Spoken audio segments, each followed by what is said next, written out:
मलिक साहब, मज़ा आ रहा है। एक इंटरेस्टिंग आज ये तमाशा 3-4 दिन से लगा हुआ है। अच्छा, हर बंदे को कानूनदान बना दिया जनाब।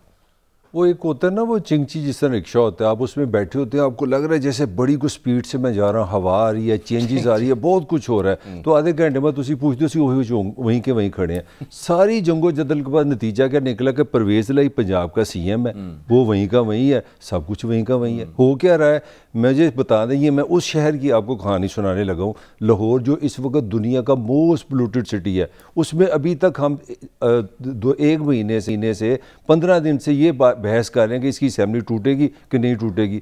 वो मजाक है। मेरी बात सुने आप, ये हो क्या रहा है मुझे तो समझ नहीं आ रही। 12 करोड़ आवाम का सबसे बड़ा सूबा पाकिस्तान का मजाक उधर ये चल रहा है कि जनाब अब ये वजीर आला आएगा, वो आएगा। और माजरत के साथ इस वक्त जो विफाक का रोल है इस सब मामले के अंदर, अगर आपको किसी तौर पे मैं एक कमेंट करूंगा, एक कमेंट। मुझे लगता है कि ये इसमें सबका रांझा राजी है, सबके मजे लगे हैं। देखिए सब कौन है? सब मैं बताने लगा ना।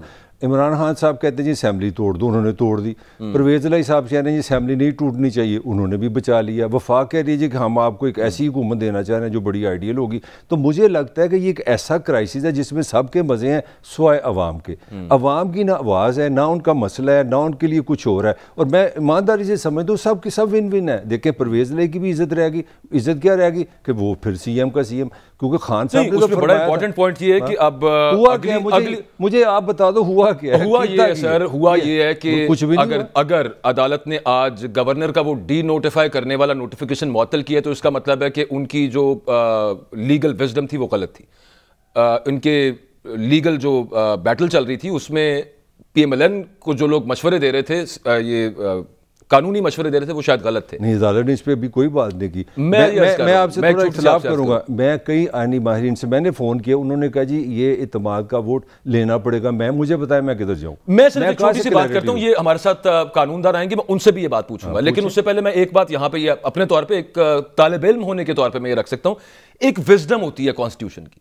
मैं आपसे जो अर्ज कर रहा था कि कल को आपका गवर्नर, किसी भी सूबे का गवर्नर उठ के वो सिर्फ बैठ के देखता रहे दूरबीन लगा के कि 4 बंदे गायब हुए हैं इस वक्त, जो है ना, जो रिक्वायर्ड नंबर ऑफ वोट्स है वो पूरे नहीं हो सकते, वो कहे जनाब एतमाद का वोट लें एट 1600 आवर्स आपने लेने और तब तक आपने पूरा कर देना, 6 घंटे दे और ये करके हुकूमत वजीर आला फारिग कर दे। इफेक्टिवली हुकूमत ही फारिग कर दी ना आपने, कैबिनेट फारिग कर दी।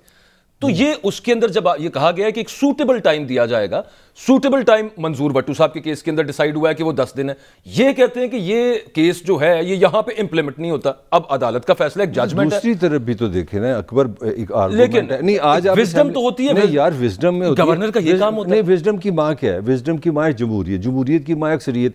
आज आप असेंबली में बैठे हैं ना, और तुसी कंपनी की मशहूरियत से को जी 186 बंदे तो हमारे साथ यहाँ बैठे हैं, कौन सी तादाद की बात कर रहे? इसका मतलब है दाल में काला दोनों जगह पे है। आपके पास भी 186 लोग नहीं है। मैं ये कह रहा हूँ मार पड़ी है 186 का, वैसे मैं आपको बता दूं, जो भी है। मेरा सवाल ये है कि मार पड़ी है जमहूरियत को, मार पड़ी है वोट को, मार पड़ी है पाकिस्तान की आवाम को, मार पड़ी है पंजाब को। ना सारे ने मजे लगे हैं। अच्छा जी, एक ओवरऑल जो इस वक्त काउंट चल रहा है उसके हवाले से ये कहा गया है बिफात चौधरी की तरफ से कि हम एतमाद का वोट लेंगे। वो जो नंबर्स हैं वो मैं आपको बताता हूं, लेकिन अभी मंजूर भट्टू साहब ने हमें ज्वाइन किया है, साबिक वज़ीर आला पंजाब है, सीनियर सियासी रहनुमा है। बहुत शुक्रिया भट्टू साहब दिया है। इस वक्त जो पोजीशन बनी आपका जो केस था मंजूर भट्टू वर्सेस फेडरेशन, उसका बार बार जिक्र किया गया, स्पीकर ने अपनी रूलिंग में उसका जिक्र किया, कोर्ट के अंदर मामला रहा, वहां पर ये जो भी सूरत हाल बनी है, इसका सियासी वे आउट आप क्या समझते हैं? आप खुद इस तरह के प्रेडिकेमेंट से गुजर चुके हैं एक दौर के अंदर, आपको क्या लगता है परवेज़ अली साहब को और इमरान खान को क्या आगे राह लेनी चाहिए? देखिए जी, ये इस वक्त जो सिचुएशन है वो तो इस किस्म की नहीं है कि कोई कंप्रोमाइज पे बात हो जाए या ये बैठने के काबिल हो, आपस में बैठ जाए और बैठ के मसले को हल कर ले। ये बड़ी अनफॉर्चुनेट सिचुएशन है हमारे मुल्क के अंदर कि हमारे सियासी अकाबरीन जो है वो एक दूसरे से बात करने के लिए तैयार नहीं है और मामले को सुलझाने के लिए तैयार नहीं है, बैठने के लिए तैयार नहीं है। अब देखिए, मेरे खिलाफ गवर्नर राज लगा और गवर्नर जो है वो सरदार फारूक खान लगारी साहब ने लगाया। जी जी। और इसलिए लगाया कि वो चाहते थे हल्दी बेटी बेनजीर साहब की गवर्नमेंट को तोड़ना। जो उन्होंने गवर्नर आज मेरे खिलाफ लगा के 3-4 महीने के अंदर मोहतरमा बेनजीर भुट्टो साहब की गवर्नमेंट तोड़ दी। और वो मेरी गवर्नमेंट इसलिए तोड़ना चाहते थे कि एक मजबूत सूबाई हुकूमत होते हुए वो बेनजीर साहबा के खिलाफ ये कार्रवाई नहीं कर सकते थे, या वो कार्रवाई उनकी कामयाब नहीं हो सकती थी। वो या मखदूम अल्ताफ को लाना चाहते थे पंजाब में। जी ठीक है। उन्होंने मेरे खिलाफ उन्होंने गवर्नर को लिखा और गवर्नर ने जो है वो। तो वट्टू साहब, जो करंट सिचुएशन चल रही है इसमें आपको वे आउट नजर नहीं आ रहा? आप एक सीनियर सियासतदान हैं, आप मतलब आपकी पॉलिटिकल जो आपका करियर है उसमें आपने बहुत सारी सिचुएशंस हैंडल की हैं और बड़ा खुशउस्लूबी के साथ वो एक ऐसा सूरत हाल जिसका सोल्यूशन अपेरेंटली नजर नहीं था आ रहा, आप सोल्यूशंस निकलते रहे, लेकिन इस सूरत हाल में आपको सोल्यूशन नहीं नजर आ रहा? इस सूरत हाल में जो है वो बातचीत करने की तो है नहीं, डायलॉग से निकल गई बात। अब तो कोर्ट का फैसला है कि कोर्ट जो फैसला करेगी उस पर अमल दरामद दोनों फरीकैन को करना पड़ेगा। बिल्कुल ठीक है। बहुत शुक्रिया मंजूर भट्टू साहब हमारे साथ मौजूद थे, अपना कीमती वक्त दिया। हमारे साथ माहिर अजहर सिद्दीक साहब मौजूद हैं। बहुत शुक्रिया अजहर सिद्दीक साहब। एक तो थोड़ी सी हमारी भी रहनुमाई कर दें कि ये जो अंडरटेकिंग दी है वो कहते हैं कि ये टेक्निकल गारंटी है। ये टेक्निकल गारंटी क्या होती है और अदालत ने क्यों मांगी है ये टेक्निकल गारंटी या किसी भी किस्म की गारंटी कि आप अगर हम डीनोटिफाई करने का नोटिफिकेशन मुअत्तल करते हैं तो आप असेंबली तहलील नहीं करेंगे? जब कॉन्स्टिट्यूशन मना नहीं कर रहा तो अदालत किस तरह से उसको मना करवा सकती है? अजहर सिद्दीक साहब दोबारा राब्ता करते हैं, मेरा ख्याल है शायद उन तक आवाज अभी पहुंच नहीं रही है। अब उन नंबर्स का मैं सिर्फ एक छोटा सा ये बताना चाह रहा था। जरूर बताएं।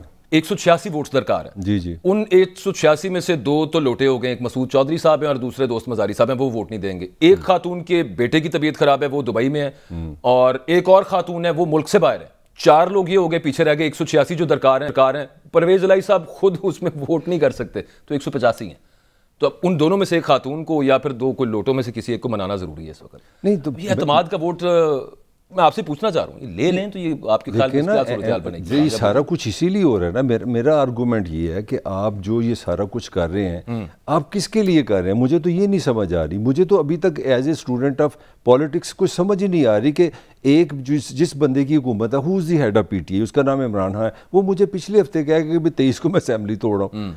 आज वो वजीर आला जो है, मैं आपको एक नए कन्फ्यूजन की तरफ लेके जाना चाह रहा हूँ। मैं सियासत को सियासत समझना चाह रहा हूँ। एक बंदा मेरा सीएम कह रहा है जिसकी पार्टी वो कह रहा है मैं 1 मिनट में असेंबली तोड़ दूंगा। ये असेंबली आपकी इमानत है, उसी को रोकने के लिए तो सब यार मेरा जानेमन मेरा सवाल ये है कि ये राइट तो वोटर का है, ये तो असेंबली का राइट है कि वो असेंबली तोड़े या ना तोड़े। मेरा आपसे जो सवाल है वो मेरा ख्याल है आप मेरा पॉइंट नहीं समझ। मेरा सवाल है कि क्या जमहूरियत अदालत में फैसला करेगी? ये तो बहुत बड़ी मौकरी है जमहूरियत की, पॉलिटिशियन का बहुत बड़ा फेलियर है। मेरा ये सवाल है। भट्टू साहब जैसा जीरक सियासतदान बड़ी बड़ी सिचुएशंस उन्होंने सॉल्व की हैं, उसके बावजूद वो कह रहे हैं कि चक्कर ही कोई नहीं है। मगर अकबर सवाल ये है कि यार तुम्हारी उम्र की मैं बात कर रहा हूँ, ये 90s का वाकया जो भट्टू साहब ने बताया, और मेरे लिए कितना तकलीफ देता। 35 साल 30 साल के बाद हम वहीं के वहीं खड़े हैं, एक इंच आगे नहीं गए। बिल्कुल, आप अंदाजा लगाएं यार। बल्कि वो चौधरी अल्ताफ साहब को जो जिक्र कर रहे थे, नवाज शरीफ साहब ने गवर्नर उस पर रेंजर्स भिजवा दिए थे उस दौर में। नहीं, आप उनको निकालने के लिए दुनिया में अगर आप किसी को ये बताएं कि यार जिसने लॉ बनाना, ये लफ्ज क्या है, लॉ में सब आगे साथ उनसे पूछे कि ये किधर जा रहे हैं। बहुत शुक्रिया अदर सिद्दीक साहब, वक्त दिया आपने। ये फरमाए कि मैं आपसे सवाल पूछ रहा था, अदालत ने जो गारंटी मांगी है,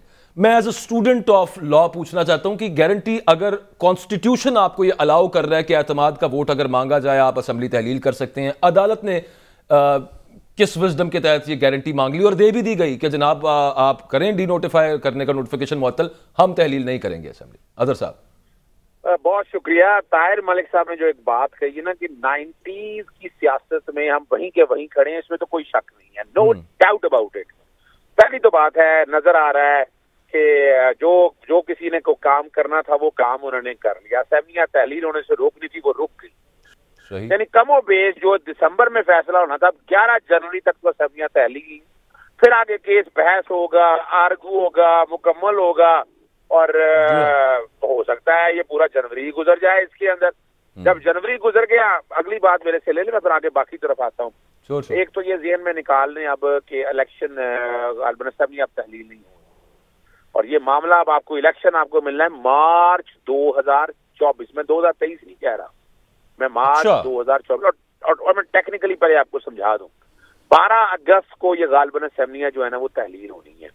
फर्ज करें 12 और आगे 12 अगस्त 2023 को। जी बिल्कुल, आगे सेमियां बढ़ाने का एक साल बढ़ाने का इख्तियार मौजूद है, आप बढ़ा भी सकते। चले फर्ज करें नहीं भी बढ़ाई आपने, क्या नहीं भी बढ़ाई इमरजेंसी